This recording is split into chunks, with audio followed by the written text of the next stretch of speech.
Baik teman-teman, selamat datang. Kelihatannya muka-mukanya masih capek tapi tetap semangat. Hari ini kamu kurang tidur. Ya, jangan lupa nanti tidur yang panjang ya. Oh iya. Ala taufiqihi wa amtinanih. Asyhadu an la ilaha illallah wahdahu la syarika lah.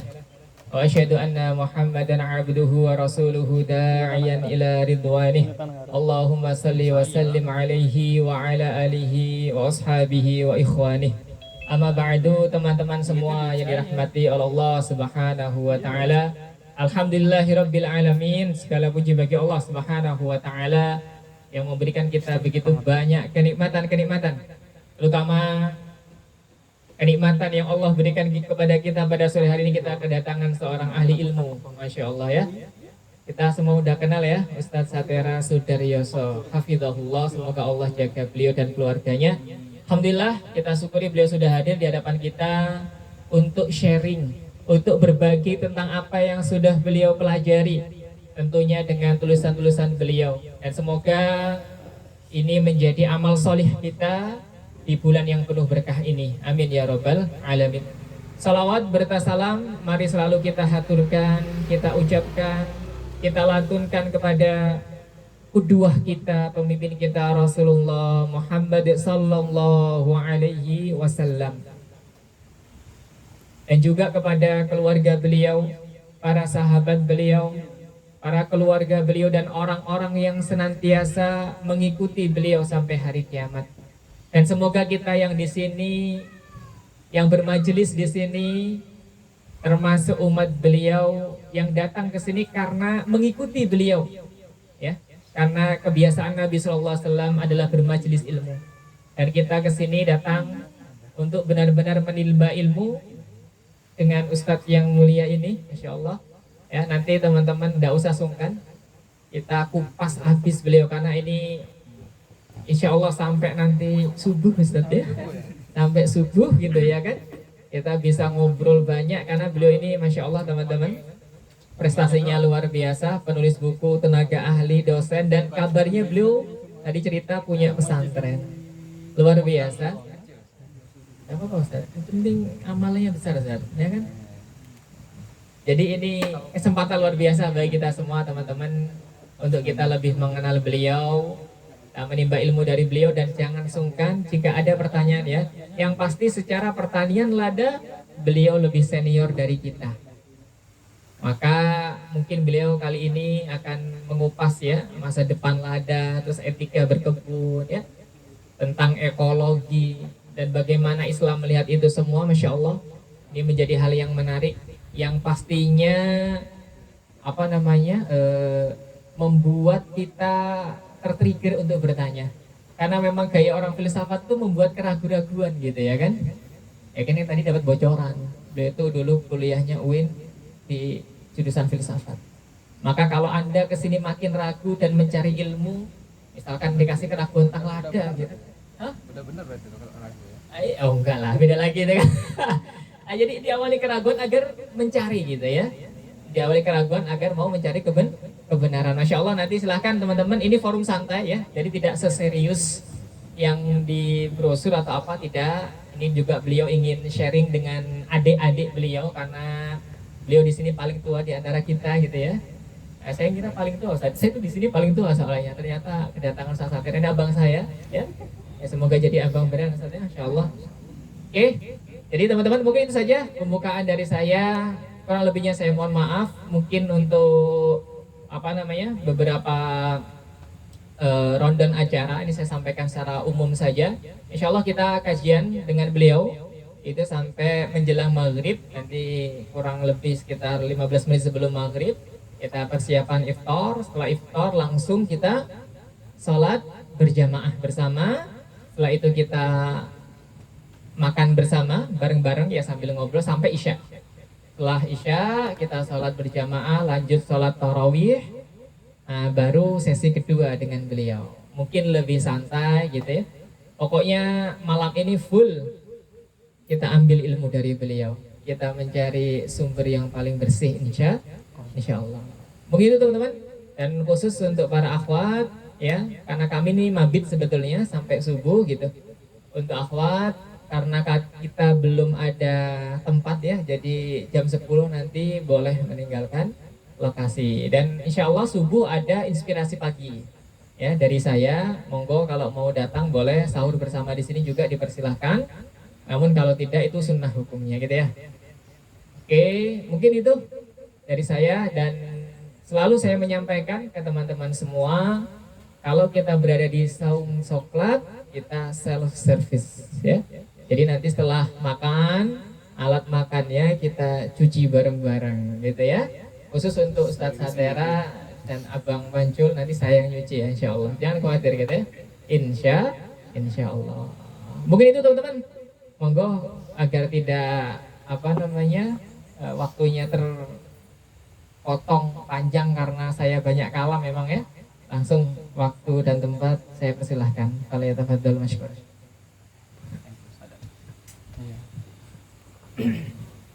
Sini aja Ustaz. Enggak lah, saya mau enak di sana. Tak usah situ. Bismillahirrahmanirrahim.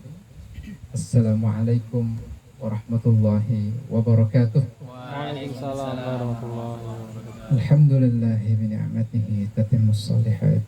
Wassalatu wassalamu ala sayyidina Muhammadin sayyidus sadat wa ala alihi wa sahbihi an-nujumun nayyirat.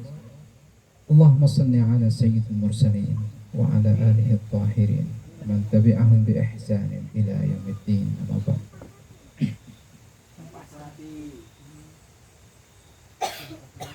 Teman-teman sekalian, terkhusus teman saya Ustaz Farhat ya, kiai besar yang harusnya Anda muliakan di sini. Beruntung kita punya senior lah yang matang dalam hal ilmu agama, karena menjadi alumni LIPIA itu bukan sesuatu yang mudah. Orang-orang pilihan yang bisa menamatkan studinya di situ. Dan teman-teman harusnya beruntung gali ilmunya lebih dalam ke beliau. Ustaz, mohon maaf kalau dulu saya pernah mengabaikan WA-nya. Serasa saya nggak pernah dapat WA itu gitu. Rasa-rasanya. Tapi kalau memang saya mengabaikan itu, hari ini saya meminta maaf. Karena nggak tahu atau bagaimana ceritanya gitu kan. Yang kedua, kita panjatkan puji syukur kehadiran Allah karena pada sore hari ini bisa berjumpa, bersua kembali dengan teman-teman sebagai change maker gitu ya, orang yang bergelut dengan dunia lada. Dan tempat ini memang tempat yang banyak bercerita tentang budidaya lada, perjuangan lada, kemudian pemberdayaan lada dan seterusnya. Dan kita sudah berkali-kali berkunjung ke tempat ini dengan suasana yang sama tapi penampilan yang beda.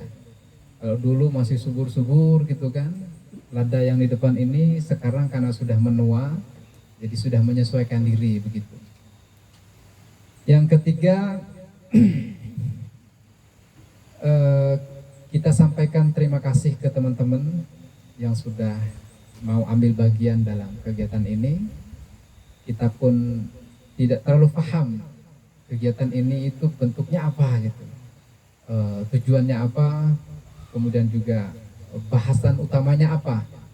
Cuman di situ saya lihat ada semacam kebebasan untuk si narasumber untuk berkreasi sendiri gitu. Akhirnya karena saya lihat audiensnya adalah pejuang lada, ya sudah kita kaitkan dengan lada. Padahal nggak mau bahas itu sebenarnya. Cuman mau bahas tentang agama, ada ustadz di sini jadi nggak enak juga. Takut melangkahi nanti. Wah, jadi suka saya dari kenalan ya. Cuman bismillah, kita akan coba masuk sedikit demi sedikit tentang ya apa religiositas berkebun dan juga berkaitan dengan lingkungan hidup ya. Karena berkebun itu kan identik dengan berbau dengan lingkungan atau alam. Nah, teman-teman yang berbahagia, supaya lebih khidmat, supaya bisa dapat ya, keberkahan daripada majelis kita sore hari ini dan juga keberkahan Ramadan, bolehlah kalau kami mengajak kita untuk hantarkan dengan baca umul kita. Semoga Allah membuka pintu kolbu kita, Allah juga buka selebar-lebarnya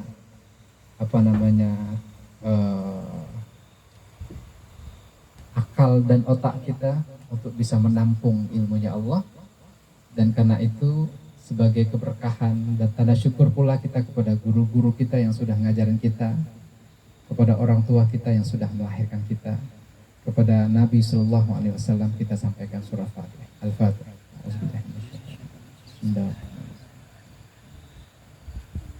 Iya kan Abu Dua, iya kan.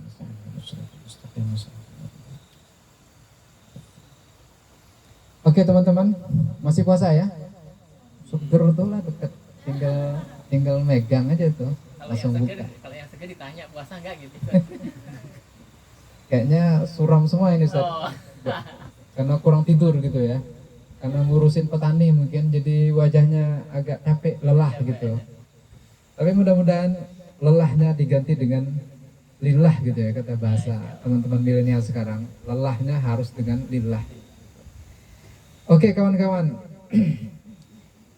Kalau sore ini kita ngebahas tentang Islam dan ekologi saja ya. Karena relevan dengan konteks kita mau berbuka puasa.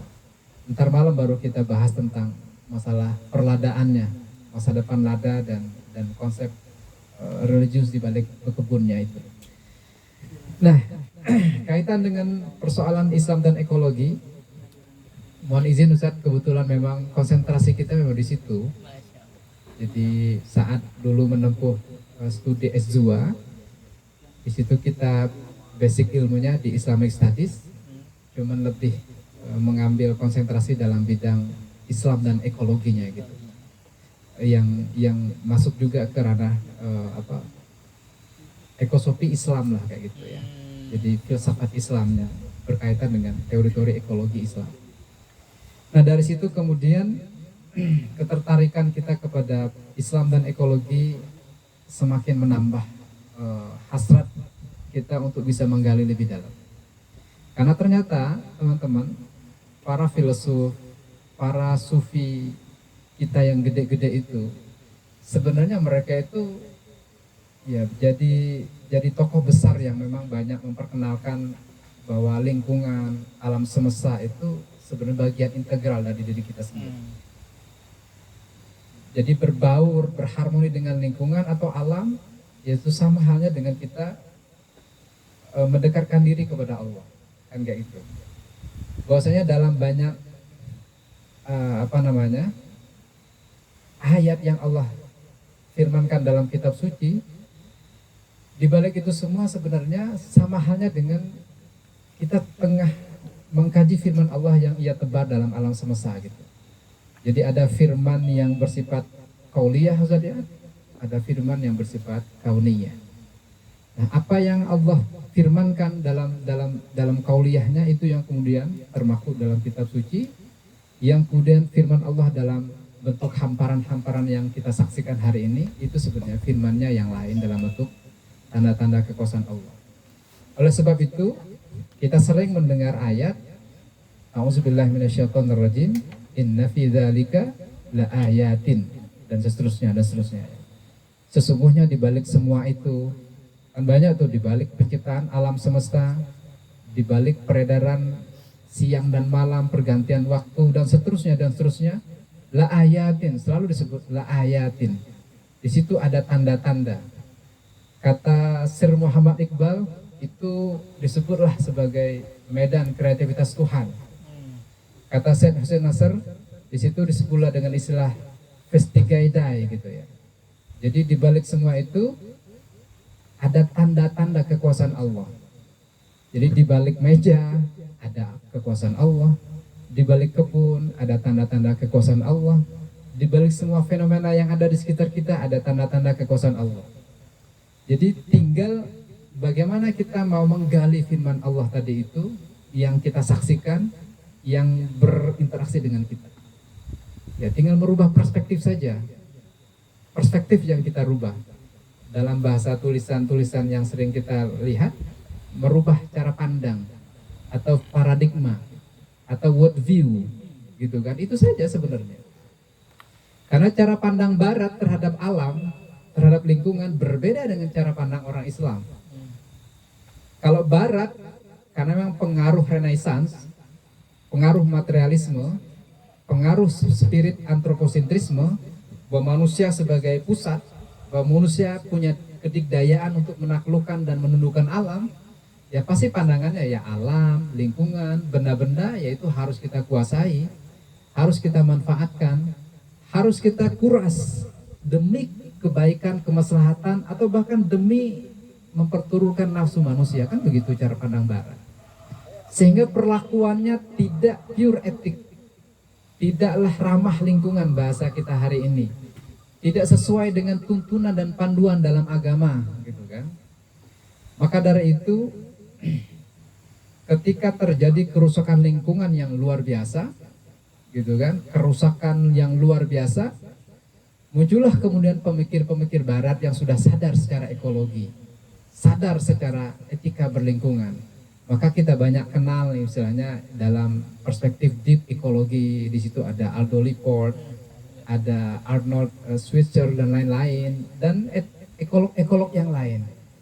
Ya sebenarnya pemikiran-pemikiran mereka itu sudah lama diusung oleh pemikir-pemikir jenius ilmuwan Islam kita, atau termasuk filosof dan sufi-sufi besar kita dalam Islam, gitu ya.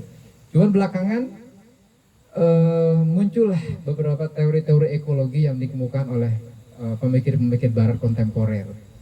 Pesannya apa? Supaya kita bisa merubah cara pandang yang selama ini keliru dalam memperlakukan alam, untuk kemudian kita rubah menjadi perspektif yang ramah lingkungan, yang bersahabat dan bersatu padu dengan lingkungan. Itu konsepnya. Nah, karena itu penting kita sadari, kita renungkan berbagai macam ayat yang tadi kami sampaikan di awal. Salah satu cuplikannya, inna fi dzalika laayatin liulil albab, liulil nuha, liulil afkar, liulil yang lain-lain, gitu. Sesungguhnya di balik semuanya Pak, teman-teman ya, penciptaan alam semesta, penciptaan manusia, kemudian interaksi yang fenomena-fenomena alam, di balik semua itu la ayatin, ada tanda-tanda kekuasaan Allah. Atau bahasa Syed Hussein Nasr tadi, kalau kita pengen memperhatikan semua itu, kita bisa mengenal Allah secara lebih dekat, gitu kan. Atau bahasanya Sir Muhammad Iqbal, itu adalah medan kreativitas Tuhan. Jadi Allah mengkreasikan penciptaannya, dan supaya kita bisa lebih kenal Allah, ya kita kenal fenomena-fenomena alam yang ada di sekitar kita.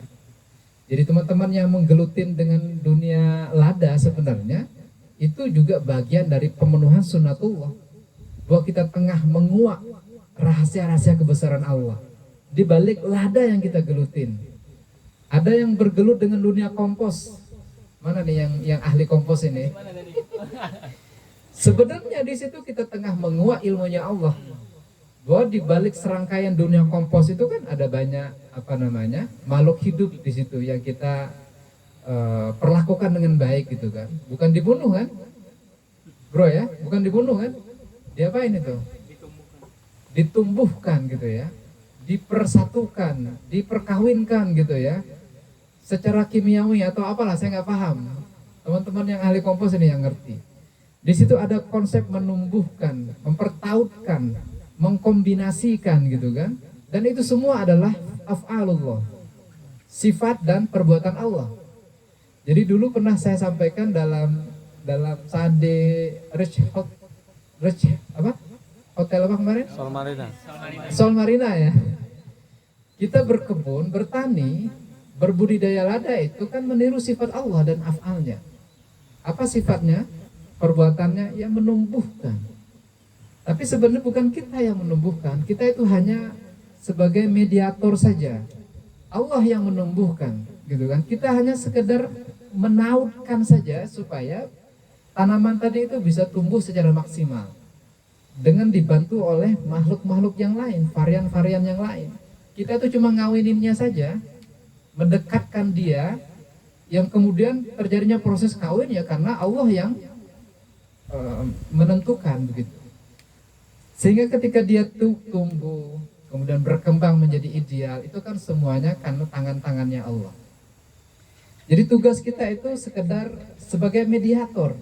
Bahasanya teman saya Ustadz Farhad itu sebagai khalifah, kan itu sebenarnya khalifatullah fil ard.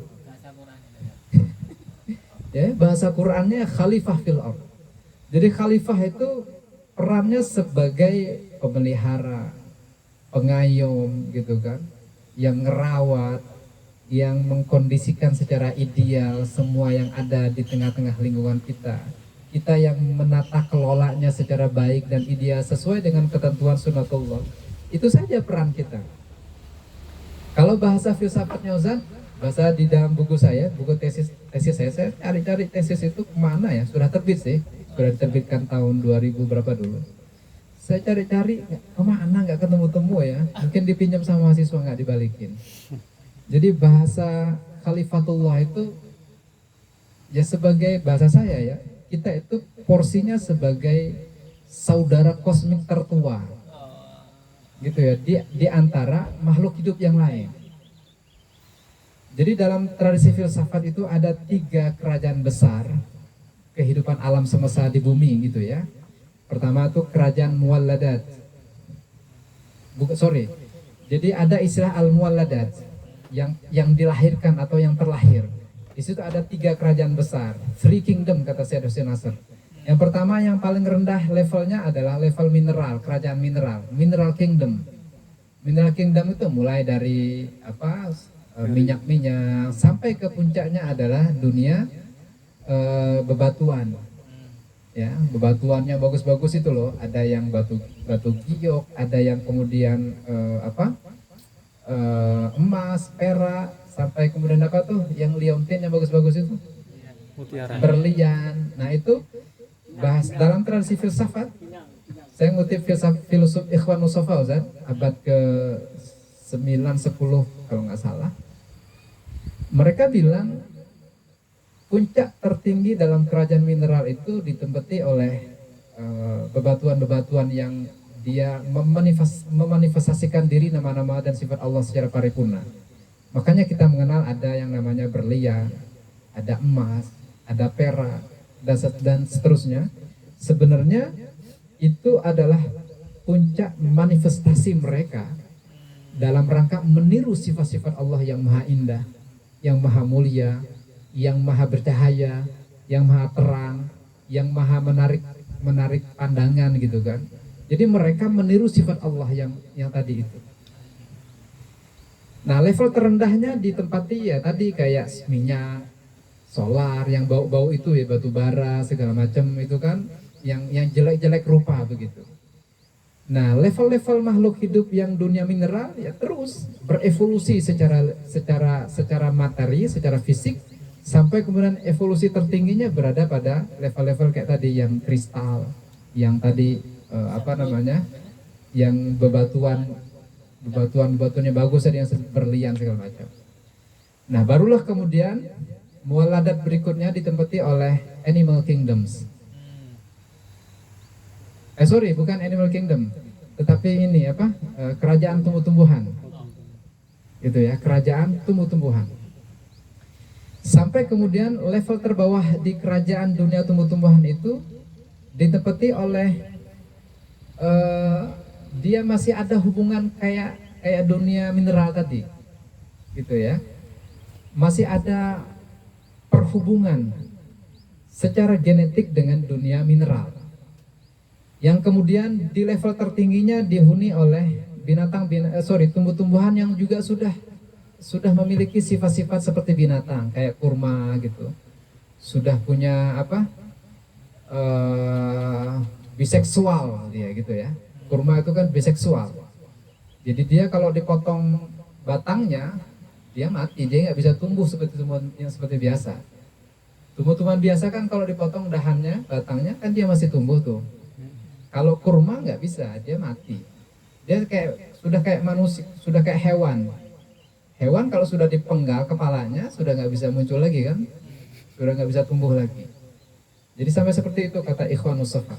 Sampai kemudian ketemulah level tertinggi dalam dunia tumbuh-tumbuhan ketemu sama level terendah dalam dunia binatang, ya, di animal kingdom.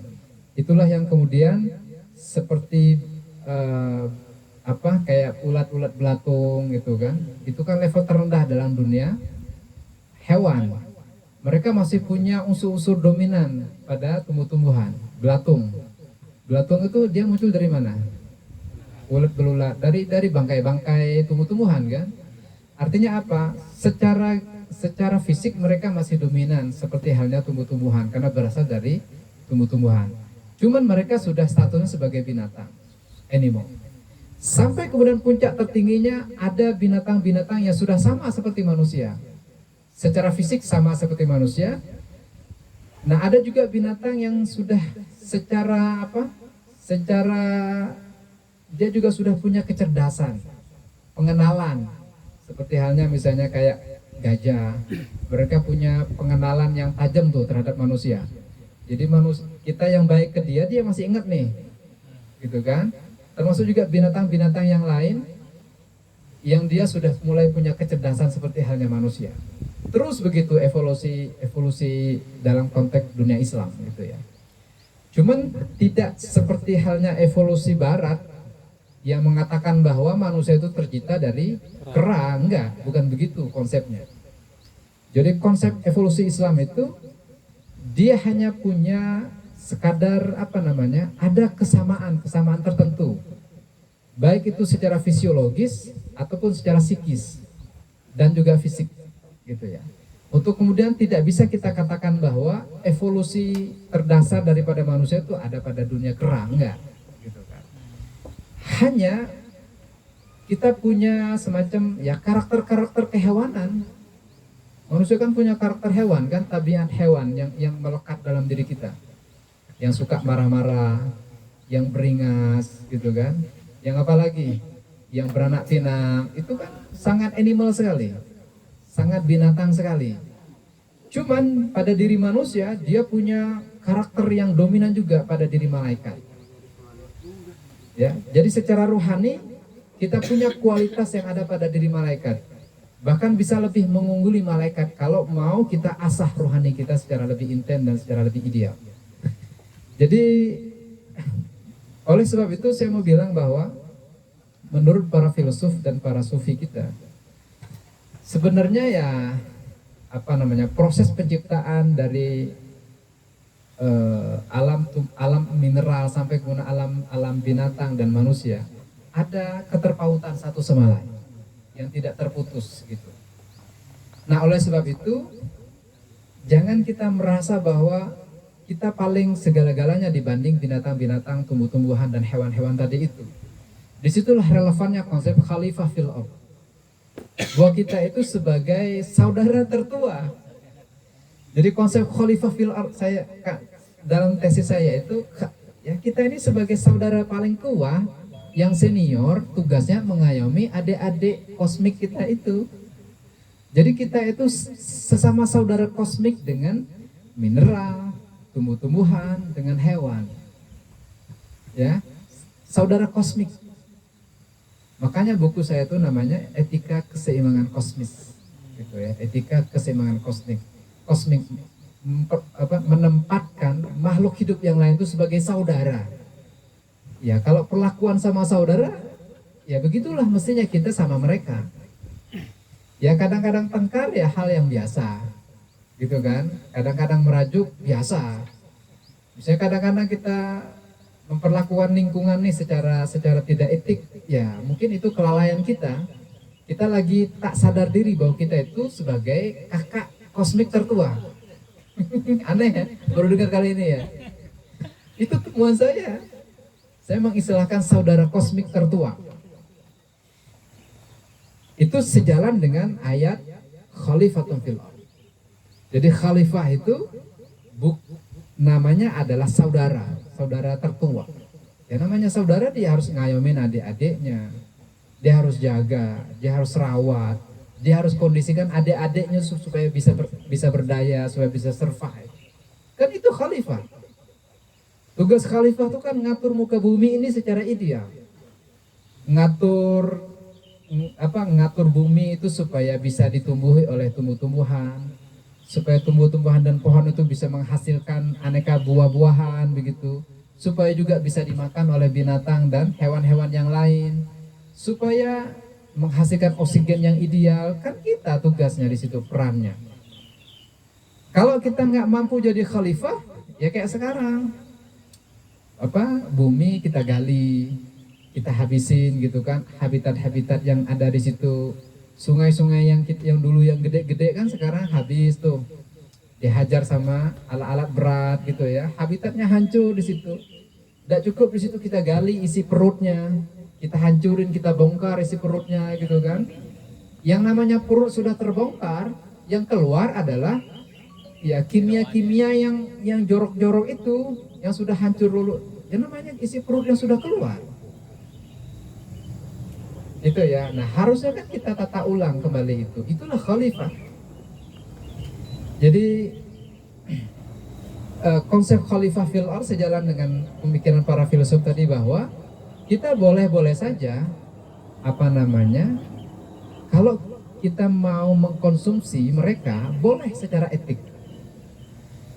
Maka dari itu kata Ikhwanus Shafa, puncak tertinggi pengabdian tumbuh-tumbuhan itu sebenarnya manakala mereka bisa disantap atau dimakan oleh manusia atau hewan-hewan yang lain. Karena disitulah pengabdiannya yang tertinggi. Gitu ya. Misalnya dedaunan yang bisa kita santap nih, atau buah-buahan yang bisa kita makan. Ketika dia sudah bisa memanifestasikan, ketika dia sudah bisa meniru sifat-sifat Allah, buah yang mengenyangkan, buah yang menghadirkan aroma yang indah, buah yang menghadirkan warna-warni yang kita senang melihatnya, buah yang wangi, buah yang menghadirkan nutrisi, protein, zat-zat kimia yang baik kepada tubuh. Itu sejatinya itulah puncak tertinggi dari ibadah kosmiknya buah-buahan, tumbuh-tumbuhan dan tanam-tanaman. Nah, manakala mereka disantap, dikonsumsi, dimakan, disitulah letak pengabdian tertinggi mereka. Setelah mereka mampu meniru sifat-sifat Allah dan perbuatan Allah. Nah, oleh sebab itu kata Nabi, kalau mau makan, mau minum, libatin Allah. Baca basmalah gitu. Kenapa? Karena dia sedang mengorbankan dirinya dalam rangka kenal kepada Allah, dalam rangka mengabdi kepada Allah, untuk beribadah kepada Allah. Itu tumbuh-tumbuhan. Nah, hewan juga sama, binatang-binatang itu. Ketika mereka bisa kita maksimalkan untuk kita jadikan tunggangan, untuk kita jadikan kendaraan, untuk kemudian kita konsumsi ketika korban. Nah, mereka para binatang ini, pada saat mereka sudah mampu memanifestasikan, meniru sifat Allah ya, dalam bentuk kekuatan mereka, tenaganya gitu ya. Kemudian kerja mereka membajak sawah, membajak kebun dan segala macam. Atau misalnya burung-burung yang hadir ini gitu. Ketika mereka bisa bernyanyi, bersiul ria gitu kan, memuji Tuhan, memuji nama Allah. Nah, ketika pun kita hendak mengkonsumsinya, ya konsumsilah mereka tadi dengan nama Allah. Sembelihlah ia dengan nama Allah. Karena pada saat yang sama ketika mereka mati, disitulah letak pengorbanan tertinggi mereka, ibadah kosmik puncak mereka kepada Allah. Oleh sebab itu libatin nama Allah tadi. Kan begitu tuh para filsuf ngajarin kita. Nah, kira-kira ajaran ini masuk gak di kita? Pernahkah diajarkan oleh orang-orang tua kita zaman dulu? Kayaknya sudah gak jarang bro ya. Udah dilupakan. Gitu, sampai begitu loh. Wajar kalau orang-orang zaman dulu prinsip animisme, animisme terus apalagi dinamisme ya. Sebenarnya mereka ngamalin ilmu-ilmu orang-orang tua zaman dulu, cuman sudah agak keblinger saja gitu. Sehingga kekuatannya itu ada pure pada alam itu sendiri gitu kan, kekuatan gaibnya. Padahal bukan itu maksudnya. Di balik kekuatan gaib alam tadi ada kekuatan Allah di situ, ada manifestasi Allah, ada kekuasaan Allah yang tak terbatas. Hanya saja ilmu mereka tidak nyampe sampai ke situ. Nah, oleh karenanya bagi mereka, di balik alam semesta, di balik apa saja yang ada di muka bumi, tumbuhan, hewan, batu, hutan, gunung, laut dan segala macam kan ada kekuatan gaib itu, ada makhluk-makhluk gaib. Sebenarnya kekuatan gaib itu itulah yang kita sebut dengan kekuatan Allah, kemahakuasaan Allah gitu kan. Seperti dulu kita contohin istilah juluk antu gitu kan. Kayu juluk antu. Yang kemudian ya muncul nama-nama ini kan dari mereka yang memang animisme basicnya. Gitu ya, bahwa kekuatan alam itu ada kekuatan gaib. Sebenarnya mereka mau bilang bahwa kekuatan gaib itu ya Tuhan itu sendiri, Allah Azza wa Jalla gitu kan. Hanya saja penuturan mereka dari nenek moyang sampai ke mereka nggak nyampe, nggak connect dengan bahasa agama seperti yang kita yakini. Oleh sebab itu mesti ada islamisasi gitu. Itulah yang dilakukan oleh ulama-ulama zaman dulu, mengislamkan Nusantara kita. Sehingga kekuatan-kekuatan gaib yang ada pada lingkungan, pada alam itu connect ke Allah. Karena memang kekuatan gaib memang ada pada aneka ciptaan Tuhan. Ada. Hanya porsinya beda-beda. Dan semuanya atas izin dan keberkahan dari Allah Subhanahu wa taala. Ya, air punya kekuatan. Air yang kita minum ini dia punya kekuatan yang bisa mematikan. Ya. Bisa mematikan makhluk hidup, bisa mematikan satu negeri kalau dia sudah murka gitu, kalau dia sudah marah.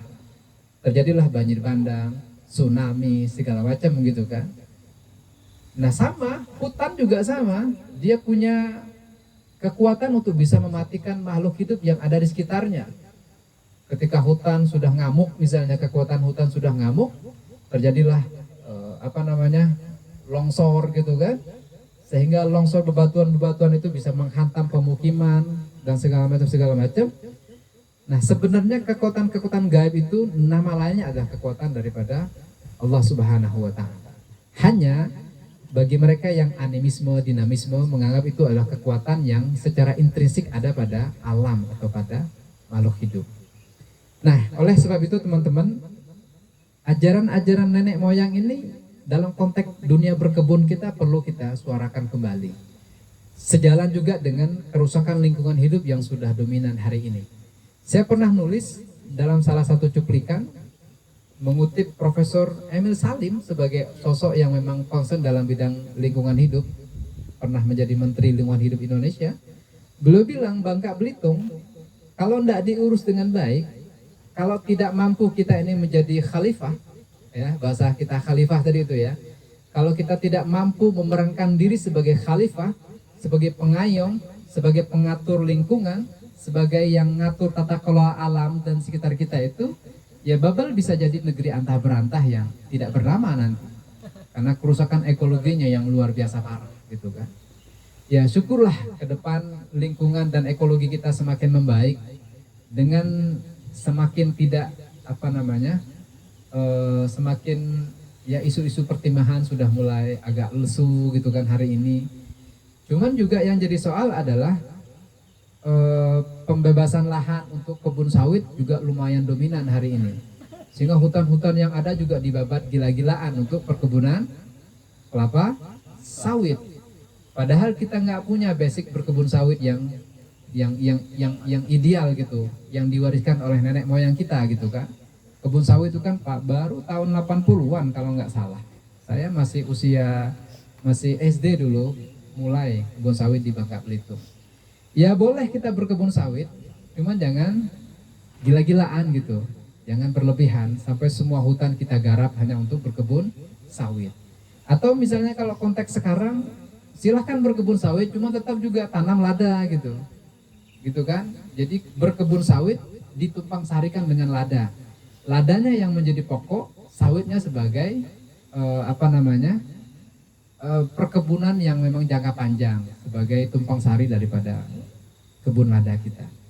Nah, teman-teman yang berbahagia, kita kembali tadi ke konsep khalifatum fil ardh.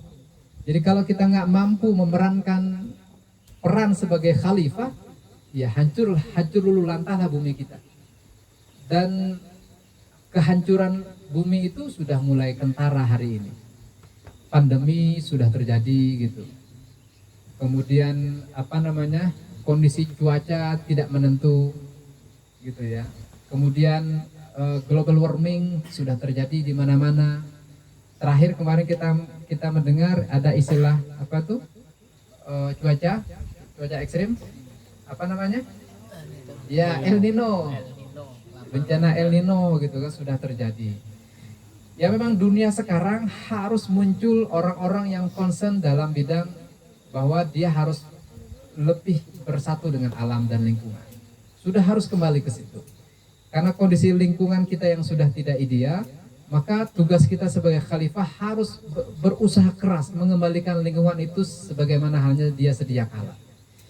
Maka porsi sebagai khalifah, porsi tugas kita sebagai saudara tertua kosmik ini, saudara kosmik tertua, ya namanya kakak. Kakak harus bisa ngayomin adik-adiknya. Ya kalau adiknya jatuh, kita yang mengangkatnya, memandunya supaya bisa berjalan. Kalau kemudian adik-adik kita nggak bisa berdaya, ya kita yang harus mampu memberdayakan mereka. Itu tugas kakak, gitu kan? Bukan kakak sejati kalau dia nyakitin adik-adiknya, kan begitu tuh prinsip persaudaraan. Kalau kakak nyakitin adik-adiknya, itu bukan kakak namanya, bukan abang. Kalau abang tidak mampu membesarkan adik-adiknya, mengayomi adik-adiknya sehingga adiknya jauh lebih hebat dari dia, bukan kakak namanya. Nah hari ini kan kakak itu begitu egois. Kakak itu merusak, membunuh, membuli secara gila-gilaan. Ya, akhirnya apa? Kita tidak mampu memerankan diri sebagai khalifah fil ardh. Gitu kan? Nah oleh karenanya Allah dalam banyak firman-Nya sudah ngingetin kita bahwa lo itu khalifah. Ya khalifah itu bukan pemimpin sebegitu saja. Ya, bukan sekadar pemimpin yang kita bisa nunjuk-nunjuk, bukan itu masuk khalifah. Tapi yang jadi pemimpin itu pemimpin yang mengayomi, pemimpin yang kalau dia nunjuk dia yang lebih dulu melakukan. Nah, itu baru pemimpin namanya. Nah, khalifah lebih dari itu, tidak sekadar pemimpin saja. Dia yang di depan untuk mengatur tata kelola kehidupan bumi, dari bumi yang tadinya tandus menjadi subur, ya bukan yang tadinya subur kemudian menjadi hancur. Nah hari ini kan kebalikan, gitu kan? Masih bangga kita bilang sebagai khalifah, masih mau lo dibilang sebagai kakak, nggak usah dipanggil kakak, bilang aja penjahat lo gitu ya. Gitu. Nah, saya menganalogikan begitu bahwa kita sebagai bahasa sederhana khalifah itu yang kayak tadi, kakak yang mengayomi adik-adiknya. Nah, oleh sebab itu saya guyon sama teman-teman saat dulu ngampus di UIN Ciputat, bro, lo sama anjing itu saudara bro, makanya jangan galak-galak sama si anjing, karena lo saudara terduanya dia. Kita sama ayam tuh saudara, sama kambing saudara, sama tumbuh-tumbuhan saudara, sama kebun sahang saudara, sama tanah pohon saudara. Oleh sebab itu kalau di kebun banyak-banyaklah berinteraksi dengan mereka dengan bahasa-bahasa batin tadi itu. Bahasa batin kata para ustadz ya bahasa agama tadi.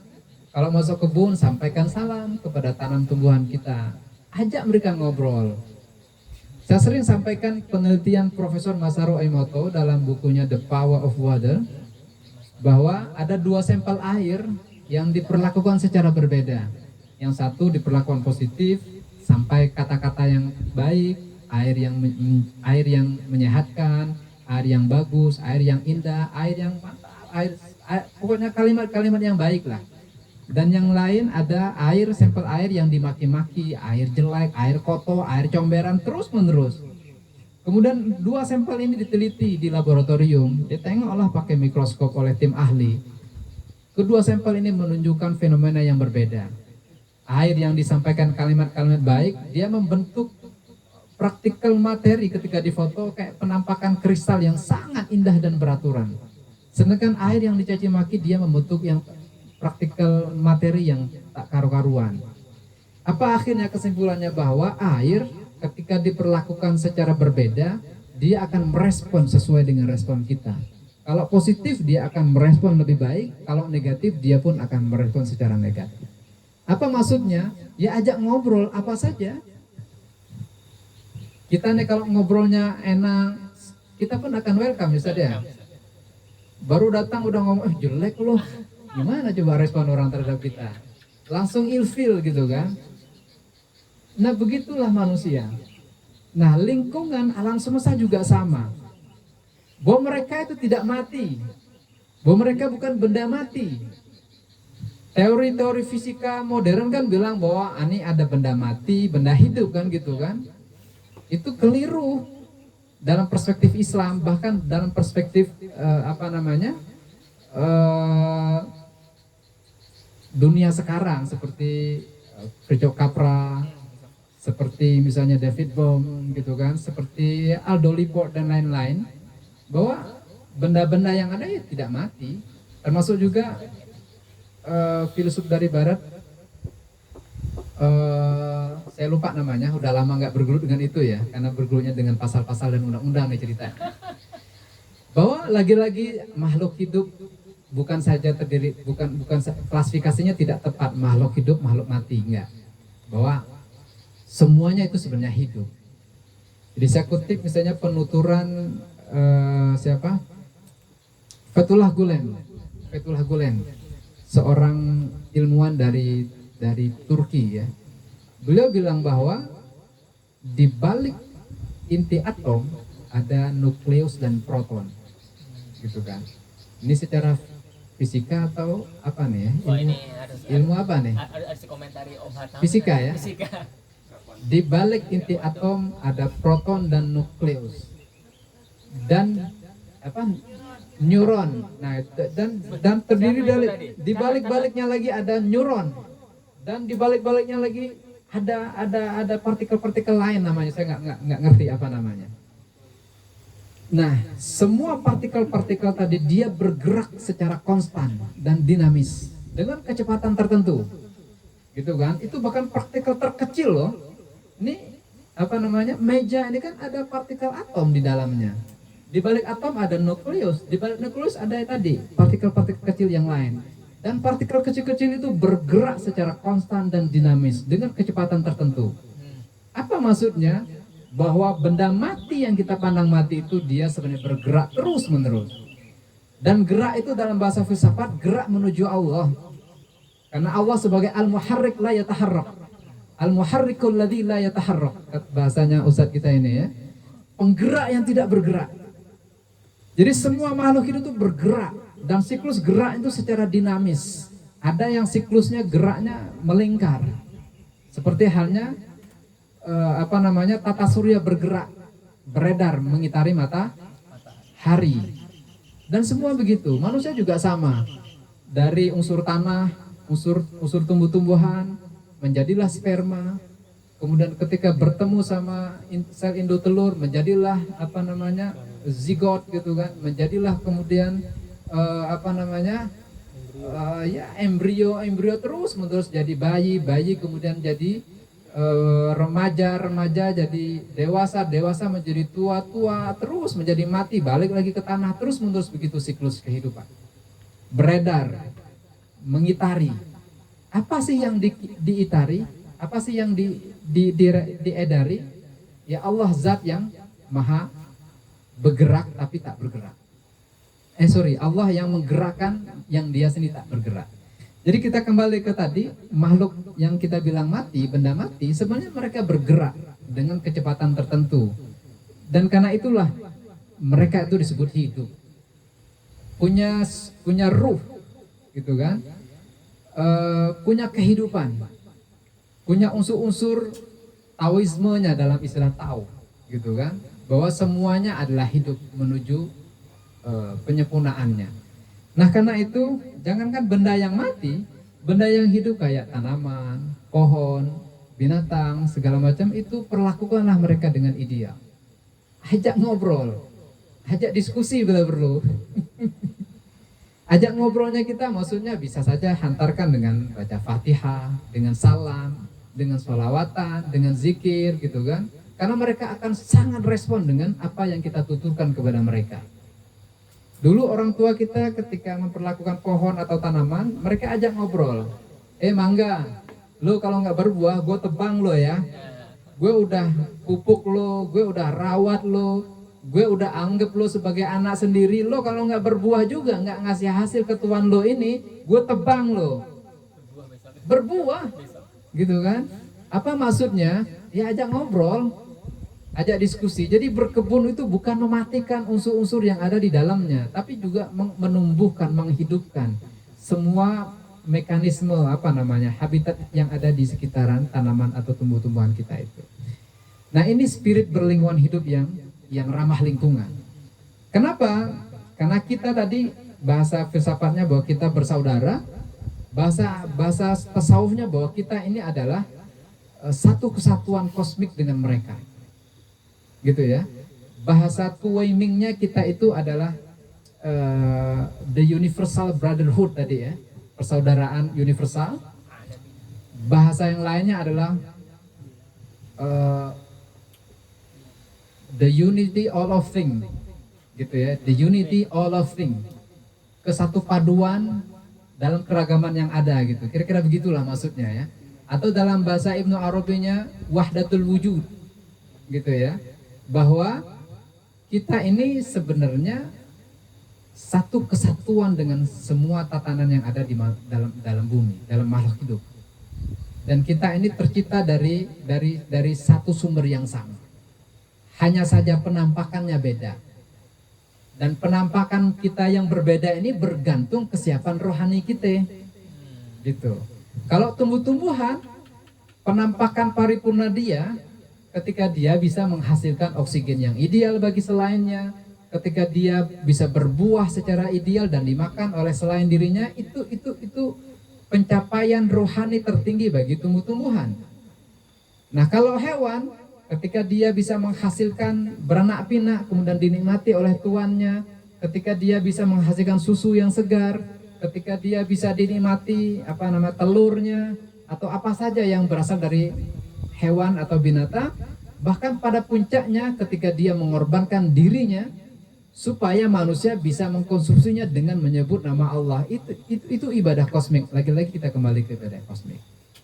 Nah, intinya sama halnya dengan manusia, puncak pencapaian rohani manusia tertinggi manakala dia bisa mengenal Allah dengan sebenar-benar pengenalan.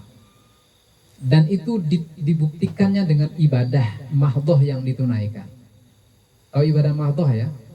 Itu tadi sholat, puasa, zakat, haji, umroh, baca Quran, sholawat Nabi, zikir, kurban, akikah, itu kan.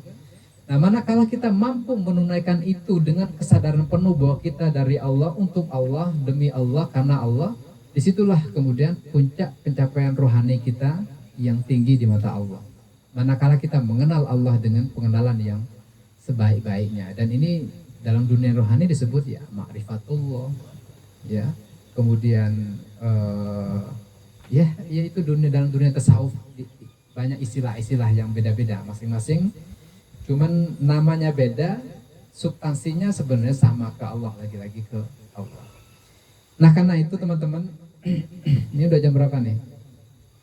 17.25 ya. Panjang kali ceramahnya ini. Masya Allah, Udah ngalur ngidul kemana-mana nih, paham gak nih? Oh, luar biasa. Paham. Jadi teman-teman ngerjain, boleh nggak nebang pohon? Boleh.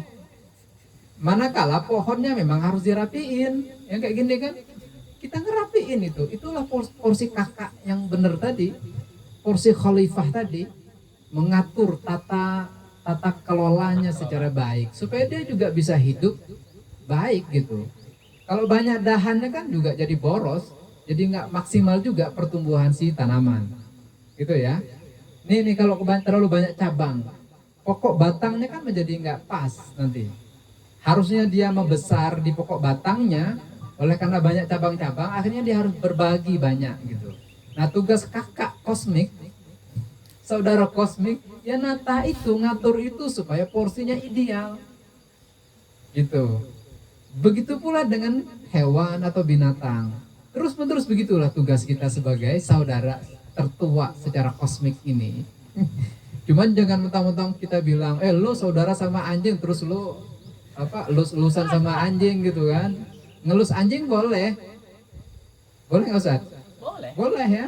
Yang nggak boleh ya ketika ada air liurnya kena kita gitu, harus disucikan, atau kotorannya kena kita disucikan dengan treatment tertentu itu. Jadi bergaul dengan anjing boleh, nggak ada yang larang. Bahkan anjing diabadikan namanya dalam Al-Quran dan hadis Nabi, supaya kita juga respect terhadap anjing. Bukan kita menganggap anjing sebagai sesuatu yang hina dina dan najis, enggak, bukan itu porsinya. Bahkan anjing juga diabadikan dalam surah Al-Kahfi, nemenin orang-orang itu, orang-orang soleh itu bertahun-tahun karena kekuasaan Allah. Anjing ikut serta di situ sebagai orang berada dalam naungan orang-orang soleh di situ. Jadi jangan pandang anjing hina dina ya, seperti halnya kita mandang orang lain hina dina, itu nggak benar. Jadi memperlakukan sesuatu secara ideal, secara sesuai dengan porsinya masing-masing. Dan itu sudah banyak yang saya bagikan di situ. Itu intinya sebenarnya. Saya lupa kalau mau bicara secara detail sesuai dengan teori-teori itu ya. Sesuai teori misalnya Mawil Izzuddin atau misalnya Ibrahim Abdul Matin dengan konsep Green Deal-nya gitu. Intinya sama. Bahwa kita itu satu kesatuan dan semua makhluk hidup itu bersatu padu pada konsep kesatuan terhadap Tuhan gitu, konsep tauhidullah. Semuanya mengarah ke situ. Gitu ya, bahwa segala sesuatu memuji nama Allah. Semuanya ke situ. Tadi saya sampaikan ketika tumbuh-tumbuhan mampu memanifestasikan dirinya ketika dia bisa berbuah, ketika dia menghasilkan oksigen, ketika kayunya bisa dibakar, ketika kayunya bisa dibikin dibikin meja, dibikin alat-alat seni, itu adalah bagian daripada pengabdian si kayu, si tumbuhan dalam rangka mengabdi kepada manusia, si kakak tertua kosmik tadi itu. Gitu. Dan semuanya menuju kepada Allah. Tauhidullah, prinsip-prinsip tauhidullah, prinsip ayat-ayat Allah, medan kreativitas Allah gitu ya, bahwa alam semesta ini ya tempat kita mengenal Allah sebaik-baiknya. Jadi kalau para ilmuwan ketika dia meneliti sesuatu, dia kenal akan Allah karena ilmunya, gitu ya. Sama teman-teman yang ahli kompos tadi, dia lihat itu jentik-jentik belatung atau apalah ya itu ya, virus-virus atau bakteri-bakteri. Ternyata bakteri-bakteri tadi mereka juga nyebut nama Allah kalau kita mau teliti secara lebih rinci dan detail. Bahkan tumbuh-tumbuhan pun dalam penelitian mutakhir ada tuh penelitian bahwa tumbuh-tumbuhan berzikir menyebut nama Allah. Cuman istilahnya istilah ilmiah, saya lupa istilahnya apa. Gitu ya. Mereka cek itu tumbuh-tumbuhan ini punya suara atau tidak gitu. Dan ketika diteliti dengan alat-alat tertentu, resonansi suara itu mengindikasikan bahwa mereka sedang memuji nama Allah. Itu kesimpulannya. Itu tumbuh-tumbuhan. Belum lagi misalnya seperti air tadi yang diteliti oleh Profesor Masaru Emoto. Belum lagi bahasa Fethullah Gulen ketika teori atom, nukleus, proton dan seterusnya. Ketika mereka bergerak, gerak mereka itu sebenarnya gerak menuju Tuhan, gerak menuju tauhid sebagai tanda-tanda keberadaan Allah Subhanahu wa taala. Intinya teman-teman, satu, sebagai khalifah tugas kita itu ngatur secara ideal. Seperti halnya kakak tadi, bagaimana dia ngatur adik-adiknya supaya survive dan berdaya, supaya adik-adiknya juga bisa menjadi khalifah gitu kan, menjadi abdi Allah sebaik-baik dan seideal-idealnya. Itu pertama. Kedua, bahwa apa aja yang ada di muka bumi ini sesungguhnya mereka itu memuji nama Allah, menyebut nama Allah, menuju kepada Allah. Dan karena itu, karena mereka adalah makhluk ciptaan Allah, kita pun juga sama. Ada kesatuan tauhid di situ. Ada kesatuan wujud antara kita dan mereka. Cuman wujud masing-masing kita dan mereka berbeda. Dan sumber daripada wujud tadi adalah wujudullah, gitu ya. Nah, karenanya nggak ada alasan untuk kita merasa paling mulia, merasa paling berkuasa, merasa paling punya kekuatan segala-galanya untuk menaklukkan segala sesuatunya. Dan karena itu banyak-banyaknya berinteraksi dan berkomunikasi dengan mereka dengan bahasa-bahasa santun, bahasa-bahasa religius, bahasa-bahasa yang melibatkan nama Allah di dalamnya. Kata Aldo Lippert dengan konsep land etiknya, mengedepankan nilai-nilai etik, dalam memperlakukan segala sesuatu, gitu ya. Terakhir saya kutip hadis Nabi, bahasa kitanya bahwa satu kali ada batu-batu kerikil yang dipegang oleh para sahabat Nabi, dan semua sahabat Nabi mendengar tasbih daripada batu-batu kerikil tadi. Ya. Apa maksudnya? Bahwa bebatuan yang ada di kita ini pun sama dengan bebatuan yang ada pada zaman Nabi dan para sahabat, gitu. Dan substansi mereka itu ya juga memuji dan berzikir kepada Allah Subhanahu wa Ta'ala. Dan tadi puncak tertinggi daripada ibadah kosmik mereka ketika mereka bisa menjadi bebatuan yang indah, bebatuan yang mahal harganya, bebatuan yang punya estetika sangat-sangat tinggi, nilai seni yang sangat tinggi, dan harganya miliaran bahkan triliunan. Disitulah letak pengabdian bahwa Allah Maha Kaya, Allah Maha Indah, Allah Maha menciptakan segala sesuatu. Disitulah letak medan kreativitas Tuhan, sebagaimana kata Sir Muhammad Iqbal tadi, seorang filosof dan pujangga dari Pakistan. Saya kira ini sebagai pengantar teman-teman ya, ngalur ngidulnya panjang sekali, tapi mudah-mudahan pesannya bahwa bumi Babel itu lumayan kerusakannya. Ya, tugas kita sebagai kakak tertua secara kosmik ini mengatur tata kelola lingkungan di Babel ini supaya bisa kembali semampu yang bisa kita lakukan. Nah, kalau misalnya di sini ada yang statusnya sebagai petani sawit, silakan berkebun sawit. Cuman menjadi petani yang bijaksana begitu. Petani yang bisa berinteraksi dengan lingkungannya, petani yang tidak egois, yang membunuh, yang mematikan yang lain gitu. Itu konsep bertani masa depan. Bertani tetapi juga mengikut sertakan aneka tumbuhan dan binatang-binatang yang lain supaya sama-sama mengabdi kepada Tuhan, kepada Pencipta, kepada Allah Subhanahu wa Ta'ala. Saya kira itu perspektif Islam dan ekologinya. Dan terakhir, kata Ibrahim Abdul Matin mengutip hadis Nabi, ju'ilat lil ardo masajida, bahwa tanah atau bumi itu tempat sujud, tempat suci. Oleh karena itu dimanapun kita berada, sadari, yakini, dan perlakukan bumi itu, batu itu, tanah itu, pohon itu, tumbuhan itu sebagai tempat yang sakral dan suci pula. Oleh karena itu, kalau sampai kita ngerusak, ya kita sebenarnya sedang merusak tanda-tanda Allah yang maha suci di dalamnya. Saya kira itu teman-teman, no? Mudah-mudahan ada nyangkut sedikit walaupun tidak banyak, dan mudah-mudahan menjadi motivasi kita bersama supaya menjadi petani yang berharmoni dengan lingkungan atau alam. Saya kira ini sebagai pengantar panjang daripada diskusi kita siang hari ini, sore hari ini. Masih punya banyak waktu, Ustadz Farhad bisa mengkondisikan diskusi atau kajian ini secara lebih menarik. Saya serahkan Ustaz.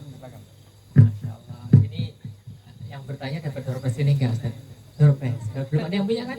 Belum banyak cetaknya. Oh, belum cetak ya, nanti ya. Bisa di link di bawah ya, link di bawah gitu ya, link di bawah. Tapi Masya Allah, jazakumullah Ustaz Satira, luar biasa ilmu beliau. Seakan-akan ini kita sedang mengupas kembali teman-teman. Kita pernah, teman-teman mungkin masih ingat ya, mungkin Bu Silvi ya, kita pernah di Watan Akademi. Saat kami dulu pernah ada Watan Akademi ya, itu kita ngajak anak-anak petani muda ya untuk belajar pertanian di sini. Dan kami, karena belum dulu tuh informasi tentang antum pada Ustaz, apa namanya, terputus gitu. Kalau ada Asli Mustafa di sini, kita nggak perlu nonton bareng Dr. Fakhrudin Faiz. Dulu kami itu Ustaz nonton apa namanya Dr. Fakhrudin Faiz, beliau kan membahas tentang filosofi ekologi Ustaz. Ada dari ekosofinya Said Hussein Nasr, dari disebut beliau Aldo Leopoldnya ya, land etik. Ada juga dari Farsif Capra ya, tentang apa itu beliau ekoliterasi ya. Ada juga dari ulama Indonesia, Ki Hajar Dewantara, Memayu Hayuning Bawana. Intinya sama teman-teman, memang benar ya, secara Quran kita itu memang saudara kosmiknya karena masuk dalam kata-kata alam. Makanya alhamdulillahirabbil alamin, sama kita ini bagian dari alam, dan alam sekitar kita itu juga bagian dari alam. Bahkan Allah Subhanahu wa Ta'ala menjelaskan teman-teman dalam Al-Qur'an, tusabbihu lahu ma fis samawati wal ardh. Tusabbihu lahu ma fis samawati wal ardh. Wa in min syai'in illa yusabbihu bihamdihi walakin la tafqahuna tasbihahum innahu kana haliman ghafura. Dalam ayat ini Allah menjelaskan bahwasanya setiap apa yang ada di langit dan di bumi ini mereka semua bertasbih. Dan apapun itu wa in min syai'in. Maka setiap apa ya tadi ya yang beliau sampaikan semua alam ini memang bergerak memang benar. Namun kita tidak memahami itu. Dan Allah Subhanahu wa taala Haliman Ghafur, Maha bijak, Maha lembut, Maha santun ya, Ghafur dan pengampun, enaknya itu loh. Coba kalau yang disebut itu Jabbar gitu, Ustaz, enggak Ghafur itu mungkin kita jadi saudara tertua yang khalifah ini bahaya gitu kan. Karena betapa banyak teman-teman ketika kita berbuat kerusakan di dunia ini ternyata ya apa kalau bahasanya jangan menentang alam gitu Ustaz. Walaupun ini bahasa filosofis banget sebetulnya. Baik teman-teman, kita buka sesi diskusi, silahkan ya. Ini beliau, Masya Allah ini baru kulitnya saja, ya, belum isinya. Silahkan teman-teman, masih ada waktu sekitar 15 menit ya. Kita maksimalkan untuk bertanya kepada beliau lebih tentang perspektif Islam dan ekologi. Ini mungkin silahkan kalau teman-teman ingin bertanya. Namun sebelum teman-teman bertanya, saya ingin tanya Ustaz. Kan kalau tadi kan kita saudara tertua ya, dengan ada tadi ya Mineral Kingdom, ada Plant Kingdom dan ada Animal Kingdom. Kalau sama yang tadi, kalau sama jin kita saudaraan nggak Ustaz? Gitu loh. Ini kan belum disebut ya. Tadi memang alam gaib itu bagian dari apa kekuatan Allah Subhanahu wa taala. Karena yang menarik Ustaz, saya baca kitab Asrarul Makhluqatnya Imam Ghazali, itu mirip dengan apa yang sampaikan Ustaz. Tentang bagaimana tasbihnya tumbuhan itu gimana, tasbihnya apa ular gimana sebagainya, luar biasa. Nah ini pertanyaan pertama dari saya Ustaz ya. Teman-teman berkenan ya, pengen tahu nggak kalian tuh sama jin itu saudara nggak gitu loh? Monggo Ustaz. Ustaz nanya atau nanya nih Ustaz? Nanya, saya secara filsafat Ustaz, kan siapa tahu ada filsuf yang membahas tentang itu satu hubungan antara manusia dan jin, tapi secara ini secara kosmik dan sebagainya, hubungan ekologinya gitu Ustaz. Iya, jadi tadi yang saya kutip Ikhwanus Safa wa Khulanul Wafa. Jadi komunitas filosof yang religius yang mereka memang concern dalam bidang dunia filsafat, tapi mereka punya senang kepada kebijaksanaan yang dari timur ya, kearifan. Jadi konsep Al-Muwalladan tadi yang terlahir, ada Animal Kingdom, ada Mineral Kingdom, ada Plant Kingdom dan seterusnya, bahwa kita satu sama lain adalah saudara, gitu kan. Nah termasuk sebenarnya lebih lanjut, ini kan bicara dunia fisik, dunia apa namanya alam bawah, belum masuk level yang dunia atas. Nah kan setelah apa namanya kerajaan binatang, puncak tertingginya kan ada pada manusia. Nah manusia secara fisik dia punya unsur-unsur yang dominan sekali dengan 3 kerajaan di bawahnya. Ya, baik itu unsur tumbuh-tumbuhan, unsur mineral di tubuh saya banyak nggak? Banyak sekali. Unsur tumbuh-tumbuhannya lebih lagi. Binatangnya juga banyak di darah kita di mana-mana gitu kan. Tubuh kita ini semuanya. Nah, itu secara fisik. Nah, kemudian lanjutan daripada itu, puncak tertinggi daripada level manusia, itu dia secara rohani sama dengan malaikat. Ya para nabi itu, orang-orang soleh itu, orang-orang yang dekat dengan Allah, walaupun mereka punya fisik layaknya binatang, manusia begitu, tapi secara rohani level mereka sama dengan malaikat, bahkan lebih unggul daripada malaikat, gitu kan? Secara rohani. Nah, makanya dalam Islam itu teori evolusinya tidak melulu basicnya adalah fisik begitu, seperti halnya evolusi Darwin dan lain-lain begitu kan. Bahwa ada bahwa kera terus dia berevolusi kemudian jadi manusia primitif gitu kan, terus jadi manusia modern kayak kita sekarang. Tidak begitu secara fisik gitu ya. Bahwa dalam tradisi ilmuwan muslim kita zaman dulu, evolusinya tidak serta-merta begitu. Ada karakter-karakter yang ada pada binatang tertentu, itu kita punya karakternya secara dominan gitu kan. Seperti tadi bahwa secara fisik karakter manusia primitif sama dengan karakter binatang kera atau Homo sapiens segala macam itu ya, secara fisik. Tapi kan tidak begitu cara tolak ukur dalam Islam. hanya keterkaitan secara fisikly saja, tidak kemudian dari yang lain-lain, misalnya seperti kecerdasannya, kemampuan rohaninya, kemampuan nalarnya, dan segala macam. Nah, kalau dari sisi kecerdasan misalnya, ada binatang yang lain yang lebih identik dengan apa yang ada pada manusia secara umum, misalnya kayak binatang kuda misalnya. Mereka kan sudah punya basic insting tersendiri, sudah yang ada pada manusia ada pada mereka. Termasuk seperti contoh gajah tadi, termasuk seperti ikan paus yang sudah punya insting kecerdasan seperti itu. Yang cuman kecerdasan pada mereka tidak seperti dengan kecerdasan pada manusia. Nah, kita kembali ke tadi bahwa puncak tertinggi daripada level manusia itu pada saat yang sama dia masuk kategori level terendah atau level pada dunia malaikat, gitu kan. Jadi kita itu evolusi rohani kita itu menuju menjadi seperti halnya malaikat. Evolusi rohani kita ya, seperti halnya malaikat. Sudah tidak terlalu bernafsu untuk makan secara berlebihan, gitu kan. Sudah kemudian tidak terlalu bernafsu untuk beranak pinak, gitu kan. Sudah tidak terlalu bernafsu untuk berkecimpung dalam hiruk pikuk duniawi yang serba tak menentu ini. Itu kan orang-orang yang mampu bertahanus diri, mampu mendekatkan diri kepada Allah. Dia yang sibuk untuk menyebut nama Allah, kan level-level sudah sama halnya seperti malaikat. Sebagian dunianya ditinggalkan. Itu maksudnya. Bukan berarti semuanya ditinggalkan begitu. Gitu kan. Oh, Nabi aja tidak gitu kan. Nabi Muhammad sesibuk itu masih tetap ngurusi tentang dunia, politik, ekonomi, masyarakat, sosial, dan seterusnya dan seterusnya.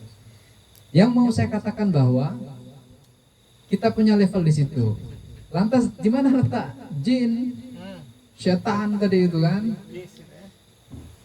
Dari sisi penciptaan, status semua kullu syai'in siwallah wal makhluk gitu kan.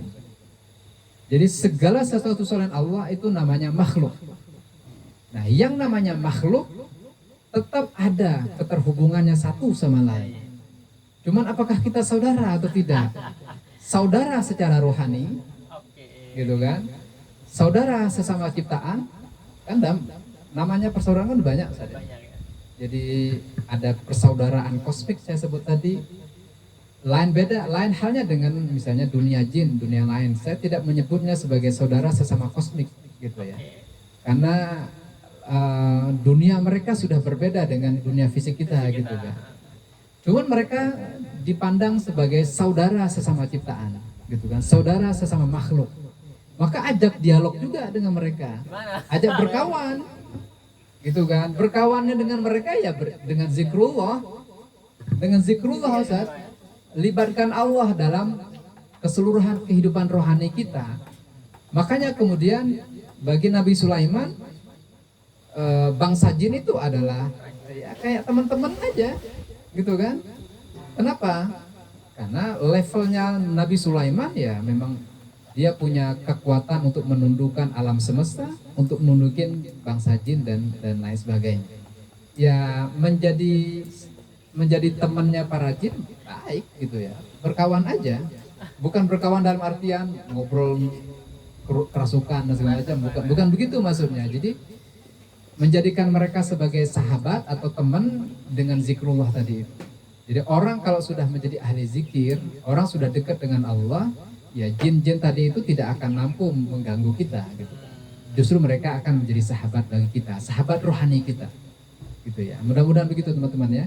Jadi saya tidak mau bilang bahwa mereka saudara kosmik kita seperti halnya tadi tumbuh-tumbuhan, mineral, binatang atau hewan, bukan ya. Cuman saudara secara sesama ciptaan iya, gitu ya. Cuman mereka levelnya adalah dunia rohani, ya, alamul ghaib. Jadi alam gaib gitu ceritanya. Kalau Animal Kingdom kan alam fisik, alam empirik. Gitu kan dalam perspektif filsafat ada dunia empirik, ada dunia non empirik, gitu kan. Dan ada banyak sekali makhluk-makhluk yang gaib, yang tidak kasat mata, yang disebutlah sebagai alamul arwah gitu kan, alam rohani yang tidak kasat mata. Dan sebenarnya setelah kita berjibaku dengan dunia fisik, ya kita akan bergumul-gumul pula pada puncaknya nanti dengan dunia rohani ini. Mulai kemudian ketika kita masuk alam barzah sebagai alam perantara ya, alam jembatan dari alam fisik menuju ke alam rohani gitu kan. Alamul barzah dalam perspektif filsafat itu alam jembatan, alam mediator, pengantar saja untuk kita masuk sepenuhnya ke alam yang rohani sesungguhnya. Jadi begitu kira-kira berkaitan dengan jin dan konco-konconya. Boleh saja kita anggap mereka sebagai saudara sesama ciptaan Allah. Oleh karena kita ini tetap sebagai khalifahnya Allah yang punya hak yang punya status quo lebih tinggi dari semua makhluk yang lain. Oleh karena itu jangan pernah kita menganggap diri kita lebih rendah, kita takut, bahkan kita menjadi antipati dengan mereka, menjadi abdi mereka, menjadi pengikut mereka gitu kan. Lagi-lagi kita ini sebagai khalifah fil ardh ya, sebagai kakak tertua yang juga harus ngatur mereka gitu ya, seperti halnya Nabi Sulaiman alaihi salam. Mau jadi Nabi Sulaiman bisa nundukkan bangsa jin dan bangsa binatang gitu, yaitu atas izin Allah. Kalau mau nundukin itu ngamalin hizib bahar, hizib nasr Ustaz ini nanti yang ngajarin ya di sini. Saya kira itu Ustaz dari saya. Luar biasa ya, ketemu ya jawabannya teman-teman ya, saudara tapi beda alam ya. Jadi jangan mencoba misalkan punya teman kecil gitu ya kan. Itu biasanya tuh Dian itu ada nggak kamu tuh? Jangan-jangan punya itu belakangmu ada siapa tuh? Oh iya bagus gitu ya kan. Jadi kalau tiba-tiba anak kamu pulang nanti jam 10 ketemu Mawang, hey bro gitu ya kan, jangan takut gitu ya. Kayak man, kamu takut sama Mawang dah man? Mawang orang Bandung yang nyanyi itu gitu ya, bukan Mawang. Kalau Mawang Bangka beda tuh ya. Soalnya di sini Zat, saya ngomong masalah Mawang katanya pamali Zat. Pamali ya? Apa? Iya kan Zat? Di Sungai Liat gitu juga kan Zat? Enggak. Katanya ada yang pernah nemu kotorannya segede gaban gitu ya kan? Itu mitos itu. Oh mitos, tumung mitos omong. Ika tuh ilah jangan banyak cakap Mawang. Orang Bangka banyak pamali. Oh. Itu dibawa di balik belakang itu pawangnya Pak itu. Lek masih sini, lek kita kumpul-kumpul sini lah. Sungguh luar biasa dari beliau, masya Allah. Jazakumullah jawabannya Ustaz ya sedikit mencerahkan. Yang online bisa juga untuk berinteraksi teman-teman. Ada siapa saja Mas Andi? Ada Kang Arif. Ada Kang Arif Syarifuddin. Fikri. Ada Mas Fikri. Sama Pak Ihsan. Sama Aba Ihsan. Fadol Aba Ihsan, masya Allah. Sepatah dua patah kata mungkin Aba Ihsan bisa. Atau dari teman-teman di sini yang ada pertanyaan, boleh angkat tangan. Jadi ikhwan ada, boleh angkat tangan. Oh, Mas Muhartoyo. Ini mau yang online apa offline dulu Cak? Enggak, tadi Pak Ihsan mau ngomong. Oh, mungkin dari Aba Ihsan ya. Kita berikan waktu. Tafadhol Aba Ihsan, barakallahu fikum. Saya cuma menyapa saja, menyapa Ustaz Farhan sebagai Al-Mukarram. Lah, mulai ini kan. Ustaz Satera sebagai ini ya, sebagai narasumber dan teman-teman. Selamat, semoga apa yang disampaikan Ustaz Satera juga menjadi hikmah di Ramadan ini. Saya tadi dengarkan Ustaz selama di perjalanan ini, saya masih di perjalanan menuju rumah. Demikian saja ini saya. Saya mohon itu Ustaz Satera nanti dibahas Ustaz. Ini yang jadi topik kita tadi siang. Iya. Nanti malam Iya, ada. siap. Habis ini ya. Habis ini. Iya, nanti sore ya. Ya, baiklah. Assalamualaikum warahmatullahi wabarakatuh. Waalaikumsalam. Waduh, ada pesan khusus dari Aba Ihsan ya, masya Allah. Jazakumullah Abah, semoga Allah lancarkan perjalanannya. Ayo dari ikhwan, Mas Muhartoyo, tafadhol, maju sedikit Mas. Silakan biar yang online juga tahu. Tafadhol. Kapar ini. Ya sahur nih, Mek. Baiklah, Assalamualaikum warahmatullahi wabarakatuh. Waalaikumsalam warahmatullahi wabarakatuh. Selamat sore Pak Ustaz. Sebenarnya saya mau nanya yang ini berkait filsafat ya. Kenapa orang filsafat tuh terlalu radikal dalam berpikir? Sampai suatu ketika aku ketemu orang bahwa dia tuh mendefinisikan hadis tuh kan ada tuh Allah itu ada di mana-mana gitu kan. Ada tuh saudara saya gak apa. Nah, kenapa mereka tuh menafsirkan suatu hal itu secara radikal sampai bilang Allah itu ada di daun katanya, Allah itu ada di mobil katanya. Nah, saya tuh cuma bertanya-tanya kenapa orang filsafat itu sampai radikal itu. Ya kan selama kuliah kan saya pernah belajar tentang ya dasar filsafat gitu. Apa yang membedakan sama kayak kita tolabul ilm gitu sama orang-orang filsafat tuh. Orang tolabul ilm kan kalau belajar kan ya maksudnya punya penafsiran, sedangkan orang filsafat ini kenapa sampai seradikal itu kadang-kadang dalam mendefinisikan hal-hal tuh. Udah itu aja, terima kasih. Luar biasa, luar biasa. Langsung Ustaz, silakan dijawab. Oke, saya menyapa Yai Ihsan. Yai, lagi jalan ya? Yang bahasan kita tadi itu khusus di malam Yai. Kalau ini masih topik tentang Islam dan ekologinya. Kita sentil-sentil lah tentang kebun. Yang tadi itu khusus karena memang langsung masuk bahas tentang masa depan lada dan budidayanya dan makna religiusnya. Itu ya. Oke, tadi terkait tradisi dalam filsafat gitu ya. Kawan-kawan yang belajar filsafat, oknum lah itu, oknum. Ketika menafsirkan Tuhan ada di mana-mana gitu. Ada di daun, ada di pohon. Iya, benar. Itu ya pemahaman yang keliru dan keblinger sebenarnya. Jadi konsep yang demikian tadi bisa kita temukan kok dalam banyak penuturan seperti halnya Imam Ibnu Arabi dengan konsepnya tajaliyatullah itu ya. Tajaliyatullah yang itu relevan dengan ayatullah tadi itu. Bahwa keberadaan, kemahakuasaan, eksistensi Allah itu ada pada semua makhluknya. Kan kayak gitu. Jadi Allah itu maha wujud dibuktikan dengan keberagaman wujud dari alam semesta yang ada ini. Jadi tidak bisa kita bilang Allah di mana-mana, enggak. Seperti tadi konsep Allah maha penggerak yang dia sendiri tidak bergerak. Al-muharrikul ladzi la yataharrak. Tidak kemudian kita bilang bahwa setiap gerakan itu Allah, bukan begitu maksudnya. Jadi kita bergerak karena Allah yang menggerakkan. Semua benda bergerak dengan sistemnya Allah. Walaupun Allah la yataharrak, gitu kan, dia tidak bergerak. Menggerakkan tapi tidak bergerak dalam bahasa-bahasa filsafat. Nah, saya kembali ke konsep tajalliyatullah. Jadi manifestasi Allah yang ada pada semua makhluk dan semua benda. Jadi semua ciptaan itu mestilah dia menangkap asma dan sifat-sifatnya Allah, gitu ya. Yang saya sebut manifestasi, menampakkan diri gitu ya. Penampakannya lah.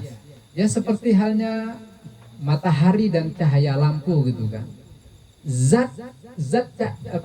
Esensi cahaya itu kan ya layaknya matahari sebagai sumber cahaya yang sebenarnya. Cuman nama cahaya-cahaya ketika ada di lampu ini namanya beda. Ketika lilin sudah menjadi lilin, ketika lampu apa? Petroma menjadi petroma. Tetapi esensi cahayanya tetap cahaya dari matahari gitu. Esensi cahayanya bersumber daripada cahaya matahari. Nah, saya mau katakan tajalliyatullah, manifestasi Allah dalam semua makhluk. Itu tidak kemudian kita sebut Allah di mana-mana. Jadi bahwa di balik daun atau tumbuhan, di situ mereka memanifestasikan nama-nama dan sifat Allah secara paripurna pada diri mereka. Apa eksistensinya? Tadi saya terangkan, ketika mereka bisa berbuah, kemudian mereka nampilin buah yang beraneka warna, aroma yang sedap, oksigen yang bisa kita rasakan, dan kesejukan yang bisa kita rasakan dari mereka, semua itu adalah pembuktian bahwa mereka telah mampu menangkap sifat dan nama Allah secara paripurna dalam diri mereka atas kuasanya Allah. Di situ.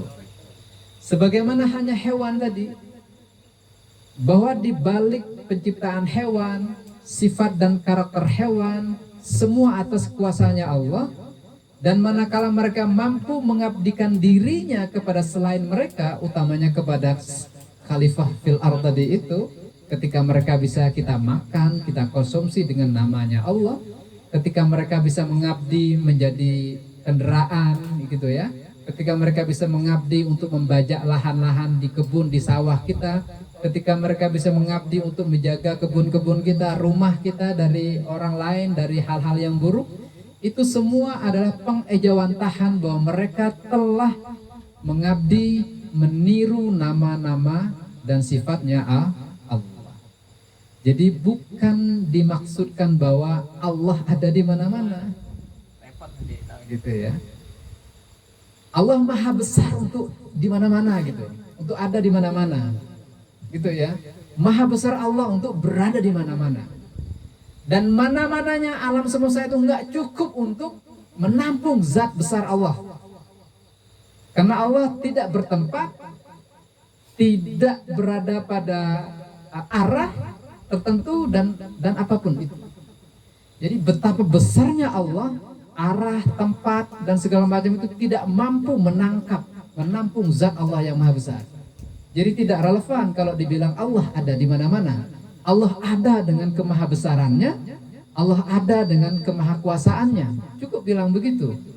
Adapun ketika di balik pohon ada sifat-sifat dan nama Allah di dalamnya, di balik tumbuh-tumbuhan, di balik semua yang ada di dalam ciptaan itu ada la ayatin, kata Al-Qur'an gitu kan. Kata Sir Muhammad Iqbal, di situ medan kreativitas Allah. Kata Syed Hussein Nasar, Festigaidai, untuk menelusuri, menjajaki jejak-jejak kekuasaan Allah Subhanahu wa Ta'ala. Tugas kita itu aja. Nah, kembali ke yang masalah ilmu tadi, saya teringat dengan tuturan ini Abu Hamid Al-Ghazali dalam kitab Risalah Al-Laduniyah. Saya kutip ini setelah saya ngaji langsung ke Abu Ya Dr. Ar-Razi Hashim, itu teman dekat saya. Saat di kuliah dulu, kemarin saya ketemu beliau, lagi ngampu itu. Apa beliau bilang? Al-ilmu kal wujud, hukmuhul wujud, wal juhlu hukmuhul adam. Relevan dengan yang tadi. Filsuf banget itu saat kata-kata. Ya, ilmu itu, orang yang berilmu, orang yang mengerti, orang yang